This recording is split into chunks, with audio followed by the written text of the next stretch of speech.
कभी सोचा है कि रात का अंधेरा अपने अंदर क्या क्या छुपाता है? आज हम एक ऐसी ही कहानी की दुनिया में चलेंगे जो आपको ये सोचने पर मजबूर कर देगी कि कुछ राज राज ही रहें तो बेहतर है। तो चलिए शुरू करते हैं। आज की ये जो कहानी है ना, ये ली गई है लेखक अविनाश मिश्रा वत्स जी की वत्स की डायरी से। और यकीन मानिए, ये एक ऐसी दुनिया है जहां हर परछाई के पीछे एक राज है और हर खामोशी के अंदर एक चीख। कहानी की शुरुआत ही इन रोंगटे खड़े कर देने वाले शब्दों से होती है। ये सिर्फ एक लाइन नहीं, ये तो एक चेतावनी है। एक ऐसी दुनिया में दाखिल होने की जहां सवालों के जवाब जानलेवा साबित हो सकते हैं। चलिए अब सीधा चलते हैं उस गांव में। नाम है भैरवपुर। देखने में तो बिल्कुल आम सा, पर अपने सीने में एक बहुत गहरा अनकहा राज दबाए बैठा है। एक ऐसा राज जो सूरज ढलते ही जाग जाता है। भैरवपुर की ना एक दोहरी जिंदगी है। दिन में सब कुछ नॉर्मल, लेकिन जैसे ही शाम होती है माहौल एकदम बदल जाता है। एक अजीब सा डर हवा में घुल जाता है।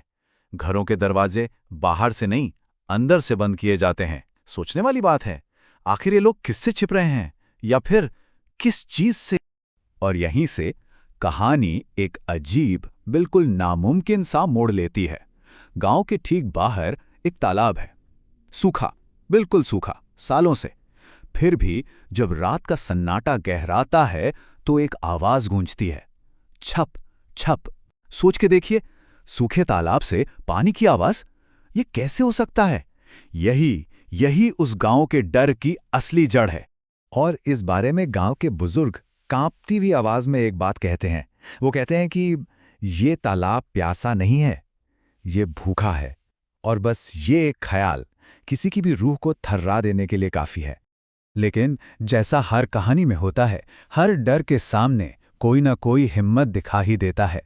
यहां भी एक ऐसा ही शख्स था, एक ऐसा इंसान जिसने इस सदियों पुराने खौफ से टकराने की जुर्रत की। ये था रामू।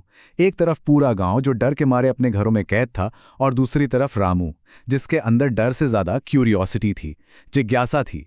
वो आवाजों से भागता नहीं था, बल्कि उनकी तरफ खिंचा चला जाता था। साफ दिखता है ना फर्क, डर और हिम्मत के बीच का। और फिर एक रात रामू ने फैसला कर लिया, एक ऐसा फैसला जो कहानी को वहां ले गया जहां से लौटना मुमकिन नहीं था। उसका दिल जरूर डर से धड़क रहा था, पर उसके कदम वो अपने आप उस तालाब की तरफ बढ़ रहे थे, मानो कोई अनजानी ताकत उसे खींच रही हो अंधेरे की गहराइयों में। और अब हम कहानी के उस हिस्से में हैं जहां सांसें रुक जाती हैं। रामू उस मनहूस तालाब के किनारे खड़ा है। हवा में भी एक अजीब सी सरसराहट है। अब उस राज से पर्दा उठने वाला था। हिम्मत जुटाकर कांपती हुई आवाज में रामू ने पूछा, कौन है? वो जानता था कि जो भी जवाब आएगा वो उसकी जिंदगी हमेशा के लिए बदल देगा। और फिर तालाब से एक आवाज आई, एक ऐसी आवाज जो सुनने वाले का खून जमा दे। जो खो गया था। ये क्या जवाब हुआ? कौन खो गया था और एक सूखे तालाब के अंदर क्या कर रहा है? और तभी कुछ ऐसा हुआ जिसकी कल्पना भी नहीं की जा सकती। सूखे तालाब के बीच में अचानक पानी का एक भंवर बना, और उस पानी से एक चेहरा ऊपर आया। और वो चेहरा, वो रामू का अपना चेहरा था। इस एक पल ने डर की सारी हदें तोड़ दी। वो परछाई नहीं थी, वो कोई और था, जो रामू का ही रूप था। और उसने रामू से कहा, तो देर से आया, मैं तुझे ढूंढते ढूंढते यहीं रह गया। सोचिए, ये कौन था? रामू से इसका क्या रिश्ता था? तो उस रात के बाद रामू का क्या हुआ? कहानी का अगला हिस्सा इस मुलाकात के बाद रामू में आए बदलाव की भयानक तस्वीर पेश करता है। जब गांव वालों ने रामू को देखा तो वो तालाब के किनारे बस बैठा हुआ था। उसकी आंखें खुली थीं, पर उनमें कुछ नहीं था, खाली। और सबसे अजीब बात, जमीन पर उसकी परछाई नहीं बन रही थी। उसकी परछाई अब सिर्फ उस तालाब के पानी में दिखती थी, जैसे उसकी रूह का एक हिस्सा उस पानी में कैद हो गया हो। और उस दिन के बाद से तालाब से एक नई आवाज आने लगी, एक चेतावनी। जो मुझे देखने आया वो लौटकर पूरा नहीं गया। मतलब साफ था, तालाब अब सिर्फ बुला नहीं रहा था, वो छीन रहा था। उसकी ताकत और उसकी भूख दोनों बढ़ रही थीं। अब कहानी अपने सबसे डरावने मुकाम पर पहुंचती है, क्योंकि अब तालाब गांव के लोगों का इंतजार नहीं कर रहा था। अब वो खुद गांव के अंदर आ रहा था। उसी रात लोगों के घरों की दीवारों से पानी टपकने लगा। अगली सुबह गांव की सड़कों पे उल्टे पैरों के निशान मिले, जो सब के सब उस तालाब की तरफ जा रहे थे। और तब रामू ने आखिरी राज खोला।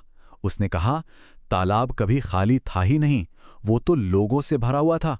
और उस पानी में सालों पहले गायब हो चुके लोगों के चेहरे दिखाई देने लगे। और रामू के आखिरी शब्द थे, मेरी बारी खत्म हुई, अब किसी और की बारी है। मतलब ये सिलसिला रुकने वाला नहीं था, ये लानत अब आगे बढ़ेगी। और नतीजा, अगली सुबह तक गांव का आधा हिस्सा एक तालाब बन चुका था। सिर्फ एक रात में। ये सिर्फ एक आंकड़ा नहीं है, ये एक पूरे गांव का खात्मा था जिसे उस तालाब ने निगल लिया। तो आखिर इस पूरी कहानी से क्या समझ आता है? शायद यही कि कुछ राज राज ही रहें तो बेहतर है। कुछ दरवाजों को कभी नहीं खोलना चाहिए, है ना? शायद बुजुर्गों की बातों को कभी नजरअंदाज नहीं करना चाहिए।